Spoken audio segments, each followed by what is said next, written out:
Hey, my name is Drew Boa. I'm the founder of Husband Material, where I help men outgrow porn. Today, we are talking about the problems with bouncing your eyes. And yes, there are many problems. Bouncing your eyes refers to a strategy that was made famous in the book Every Man's Battle and Every Young Man's Battle that I read many years ago. The basic concept is this: when you see someone or something that you find sexually attractive, immediately look away. In the words of Every Man's Battle, bounce away from the sexual like the jerk of your hand away from a hot stove.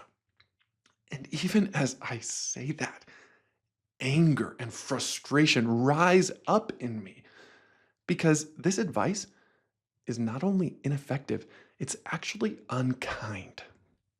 And I'll explain more of what I mean by that. In this episode, you will hear a story of when I recently tried bouncing my eyes and what happened as a result. I'm going to share 3 problems with this strategy. And then at the end, I'm going to tell you exactly what you can do instead when you see a sexually attractive person. I'm going to give you a way to respond to these thoughts that is effective and empowering. Okay, let's start with a story. On December 6th, I attended the Colorado Springs Christmas parade with my 2 young sons while my wife and daughter were out of town. We had so much fun. So many different, creative, interesting floats drove past. We enjoyed the Christmas lights. We found ways to stay warm. It was the perfect activity. And then one float drove along that featured 20 women on a raised up platform, all wearing outfits with cowboy hats that made them look like cowgirls. And I thought, oh, that's so fun. That's so cute. Until I noticed one of the women was exactly the type of person I used to search for pornographically on the internet. It was exactly the type of person I used to fantasize about and masturbate to: a tall, thin, blonde haired woman laughing with a smile full of braces. It is so difficult for me even just to say that right now. I know many of you have heard me talk about my story and you've heard me talk about my sexual fetish. Even now, there's a part of me that wants to throw up just in being vulnerable and telling you all about this. Because the truth is, even after 10 years of freedom from porn, this still feels somewhat irresistible to me. And it wasn't actually just the fact of seeing someone with braces. It was seeing a beautiful woman dressed up in a cowgirl outfit with braces. And looking back, it makes so much sense that this specific situation triggered me, because it wasn't just seeing someone with braces or even a beautiful woman with braces. It was the group of cowgirls being part of this celebration that took me right back to middle school in Dallas, Texas, where all the cheerleaders wore cowgirl outfits just like that. Of course, in the moment, I didn't realize that. But instead of getting curious about what I was feeling, instead of allowing the float to pass by, I reacted very strongly and I panicked. I bounced my eyes off of everybody on that float. And I actually believe that was my big mistake. I actually believe that the problem was not seeing these women or feeling these feelings. The problem was how I responded. I didn't pause. I didn't check in with myself. I panicked. And I did exactly what Every Man's Battle told me to do. I bounced my eyes. I looked down at my 2 boys until the float passed. And a minute later, I glanced back up after the float was far away, and I thought back to that woman, and a part of me wanted to look, but of course, by then it was too late.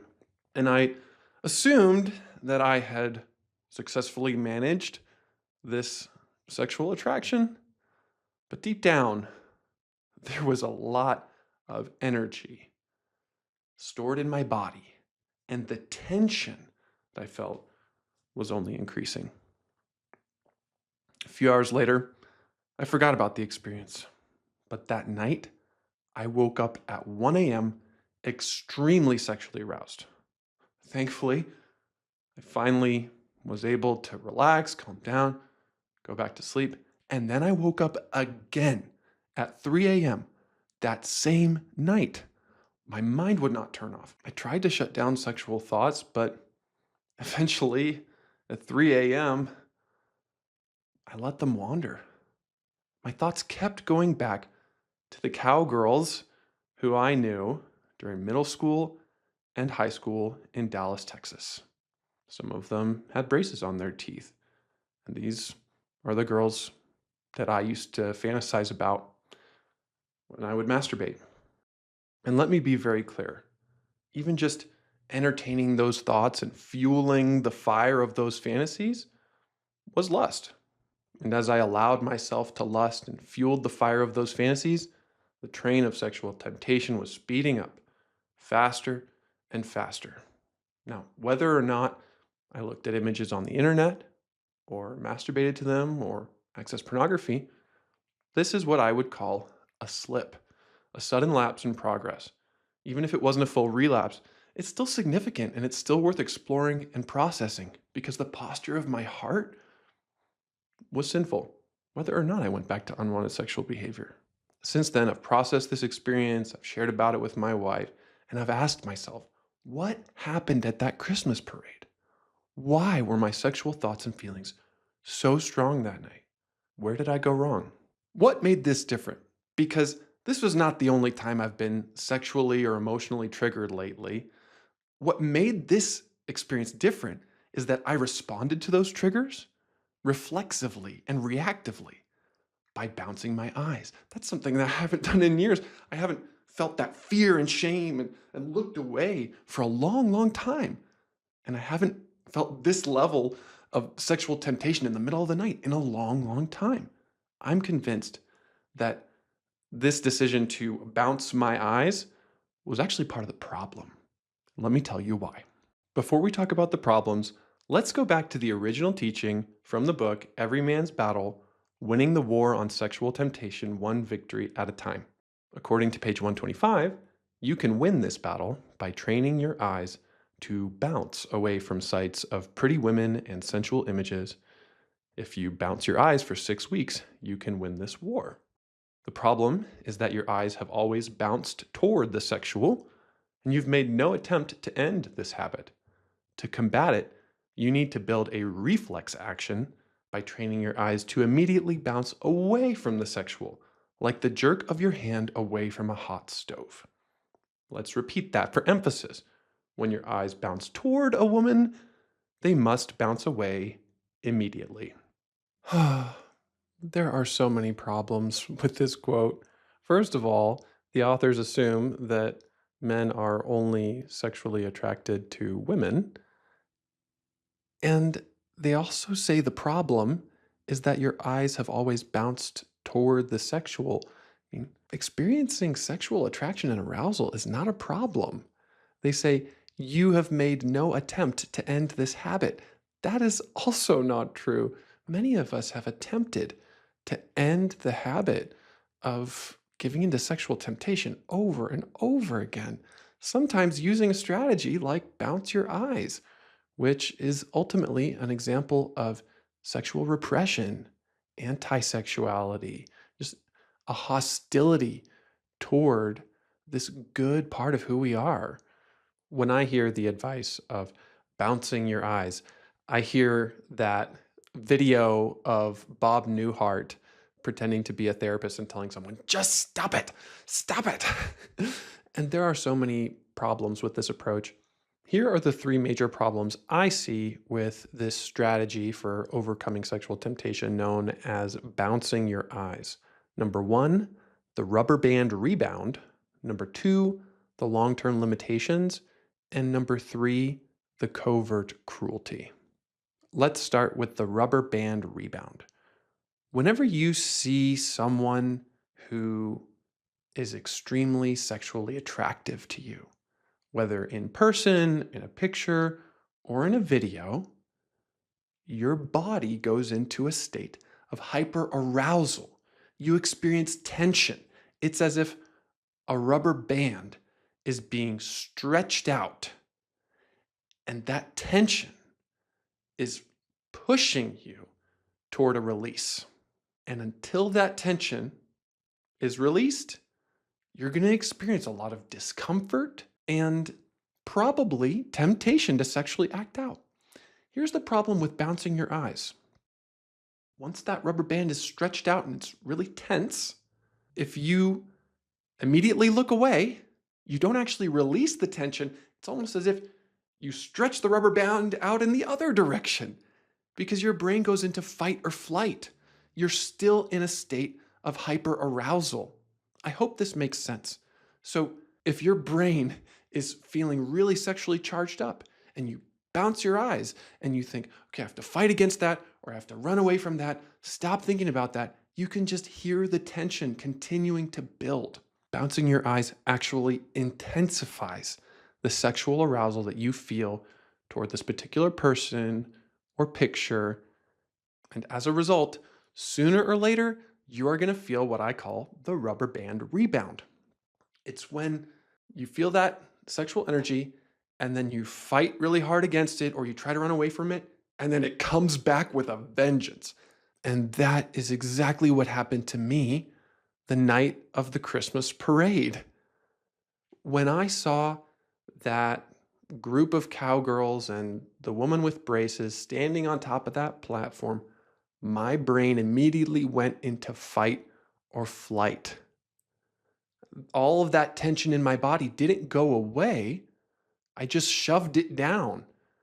And for a while, it stayed dormant until in the middle of the night, it came back stronger than ever. And now my defenses are down and my energy's low and I'm barely conscious. This is what I see again and again with men who are taking the purity culture approach to try to quit porn. They're fighting every man's battle, which is frustrating and exhausting because of problem number 2, the long-term limitations. Let me be very clear. There are times when it is wise and good to flee sexual temptation, as the Bible tells us to do, as a short-term strategy. For example, if I saw the cowgirl with braces later that night and she winked at me, or if she was hitting on me, or if she gave me her number, like, it would not be safe for me to continue in that conversation. I would need to remove myself in order to stay safe. That's a short-term strategy. And if that were to happen, I would need to talk with someone about it. I would need to process what happened.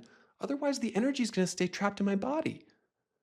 And the same was true when I saw this parade float go by. If I bounce my eyes like I did, that cannot be the end of the strategy. I'm not saying that it was wrong for me to immediately look away from the cowgirls going by on the Christmas parade. What I am saying is that was a short-term strategy, and it was only dealing with the surface level symptoms rather than going deeper and asking the question, what's really going on within me? Why is this affecting so much? Making connections between these sexual thoughts and feelings in my story. Now, we can't always do that in the moment. So short-term strategies are helpful.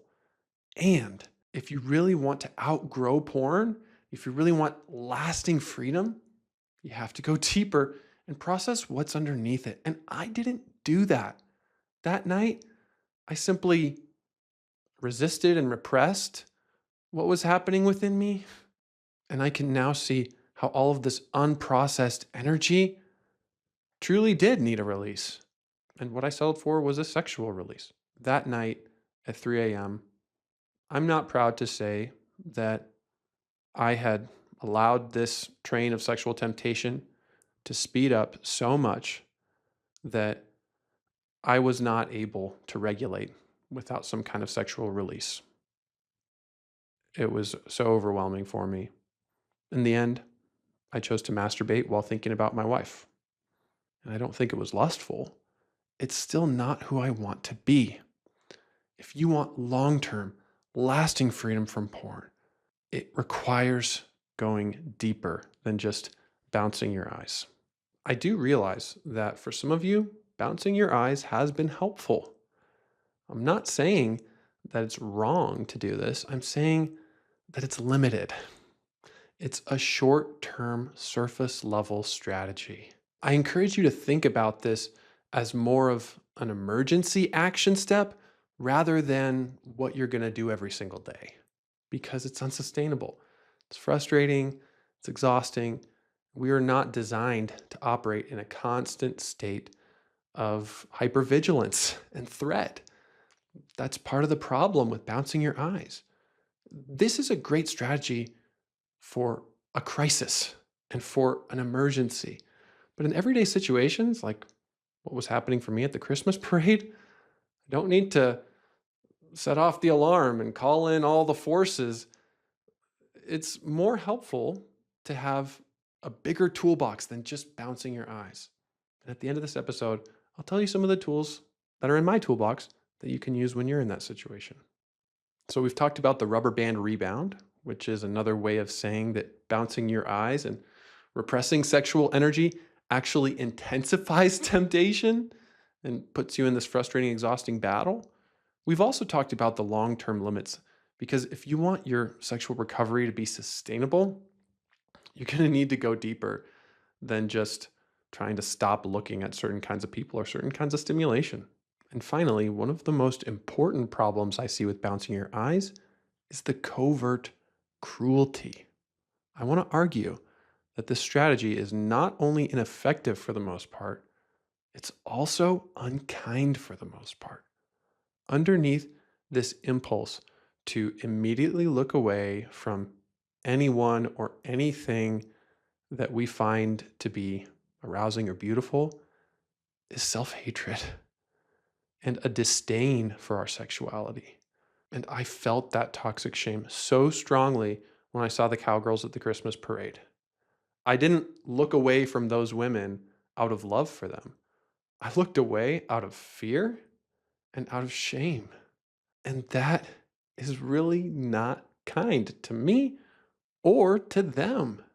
The idea that bouncing your eyes off of a sexually attractive person could be unkind might be hard to understand. So I'm going to try to explain it as clearly as I can. I know that people feel objectified when they can sense that someone's using them sexually.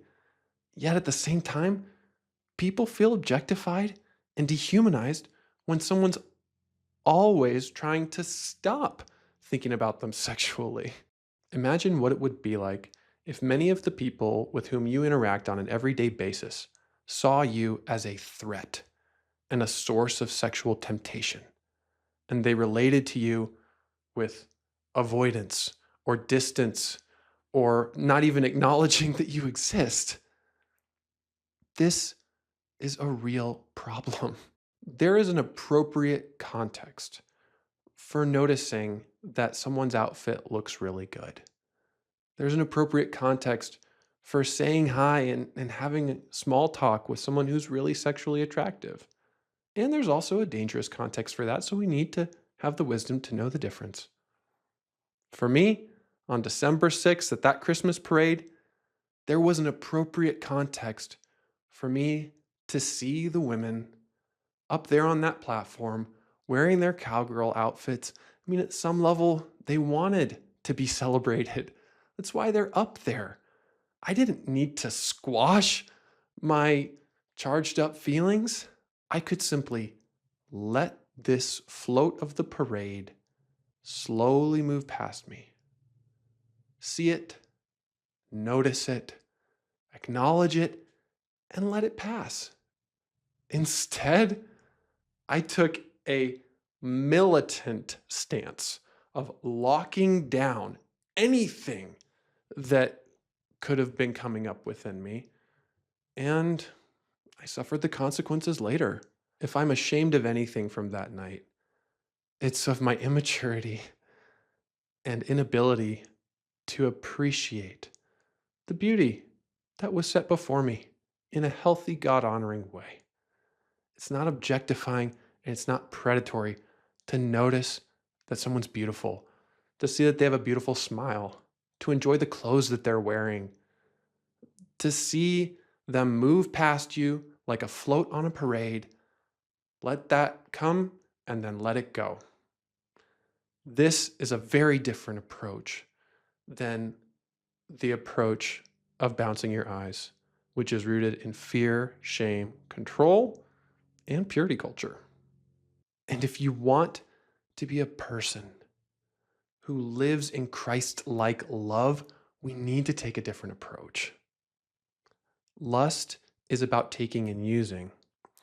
Love is about sharing and receiving in healthy, appropriate ways. I want to argue that the opposite of lust is not purity in the sense of the absence of bad behaviors. The opposite of lust is Christ-like love, the presence of appreciation, honor, dignity.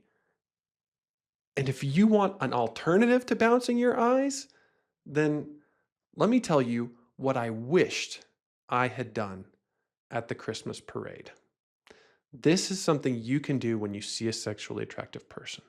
I wish I had taken my own advice and practiced BOA, BOA, which stands for breathe, observe, attune. This is one of the techniques that we teach at Husband Material Academy, and I want to walk you through exactly how it could have helped me and how it can help you whenever you see a sexually attractive person or picture.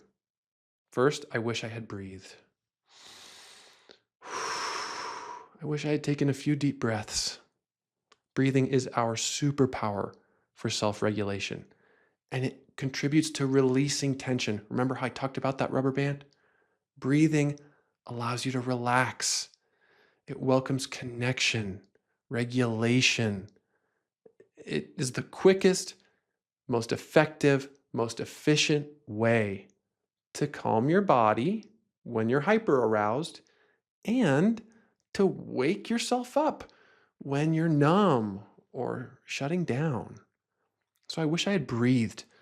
When you breathe, you work with your sexuality instead of against it. You work with your body instead of against it. So that's the first thing that you can do when you see a sexually attractive person. Just breathe. Second, I wished I had practiced mindfulness, non-judgmental observation. Noticing, those women are really attractive. Wow, that one right in the middle is smiling and laughing and she has braces on her teeth. Whoa, that really affects me right now. Non-judgmental observation both applies to what I'm feeling on the inside. Okay, I'm feeling sexually aroused. I'm also feeling scared. I'm feeling shame. And it also applies to external circumstances like, okay, I'm watching the Christmas parade and this float is going by. Now it's getting closer. Now it's getting farther away.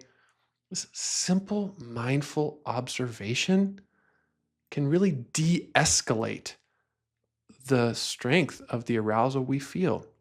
Notice how this doesn't take your brain into fight or flight. This doesn't put you in a battle against yourself. It's more about being with yourself. And that's a very different approach. And the last thing I wish I had done is attunement. I wish I had attuned to my own heart and say, Drew, what is underneath this for you? What do you really need right now? What is the desire underneath this arousal? Where is this coming from in your story? Wow. At the Christmas parade, I didn't have the presence of mind or the healing for this part of my story to be able to process that. I wish I had come back to it later and journaled or talked to a friend. These 3 steps, breathe, observe, attune, can be done in 10 minutes, or they can even be done in 10 seconds. For example, okay, I see a sexually attractive person. Now I'm going to BOA. I feel very uncomfortable right now. Hmm, what's underneath that and what do I need right now? There you go. 10 seconds. My friend, I hope this gives you hope because there is a better way to respond that's not based on fear and shame. It's based on love for yourself and for others, even the type of people that you find sexually attractive. Outgrowing porn is not about battling your sexuality, it's about befriending your sexuality. So maybe next time you see a person or a picture that sexually triggers you, instead of bouncing your eyes, be with whatever's coming up for you. Take a few deep breaths. You don't need to immediately look away, but mindfully observe what's happening around you, what's happening within you, and attune to your own heart. Find out what's going on at a deeper level. Instead of bouncing your eyes, practice BOA, BOA. Breathe, observe, attune. Bouncing your eyes is ineffective, it's anti sexual. BOA is effective, it's empowering, and it's loving. I realize it's easier to talk about this than to do it. And my experience on December 6th is evidence of that. Even after 10 years of freedom from porn and significant sexual sobriety, I'm still learning how to do this with you guys. And that's not an obligation, that's an opportunity. It's a gift for me to discover more of my own heart and heal even more and get even more freedom. My friend, I hope it's clear that I am in this adventure with you. I'm still learning, I'm still growing. And everything I just told you is something that I'm actively working on. No matter where you are on this journey, it's not easy. It takes practice. And sometimes it feels impossible. So, no matter where you are on this journey, I want to remind you that right now, exactly as you are God's beloved Son, and in you, He is well pleased.